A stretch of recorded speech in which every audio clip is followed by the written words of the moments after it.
I love Jesus. आज आपण पाहणार आहोत धर्मशास्त्रामधून जे परमेश्वर आपला आश्रय आहे, तर परमेश्वर आपलं कसं रक्षण करतो हे आपण पाहणार आहोत. साऊंड चॅप्टर 91 आपण वाचूया. त्यामधून आपण बघूया, जो परस्पराच्या गुप्तस्थळी वसतो तो सर्वसमर्थाच्या सावलीत राहील.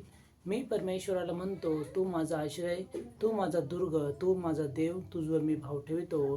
कारण तो पाद्याच्या पाशापासून, घातक मरीपासून तुझा बचाव करील. तो तुझवर पाकर घालेन, त्याच्या पंखाखाली तुला आश्रय मिळेल. त्याचे सत्य ढाल व कवच आहे. रात्रीच्या समयचे भय, दिवसा सुटणारा बाण, काळोखात फिरणारी मरी, भर दोन दुपहरी नाश करणारी पटकी, याची तुला भीती वाटणार नाही. तुझ्या बाजूस सहस्रावधी पडले, तुझ्या उजव्या हातास लक्षावधी पडले, तरी ती तुला भिडणार नाही. मात्र तुझ्या डोळ्यात ती दिसेल आणि दुजनास प्राप्त होणारे प्रतिफळ तुझ्या दृष्टीत पडेल. कारण परमेश्वर माझा आश्रय आहे असे म्हणून मी परस्पराला निजधाम केले आहे. जास्त कोणतेही अरिष्ट तुझवर येणार नाही, कोणतीही व्याधी तुझ्या तंबूजवळ येणार नाही. कारण तुझ्या सर्व मार्गात तुझे रक्षण करण्याची तुझविषयी तो आपल्या देवदूतांना आज्ञा देईल. तुझ्या पायांना धुण्याची ठेस लागू नये म्हणून ते तुला आपल्या हातावर झेलून धरतील.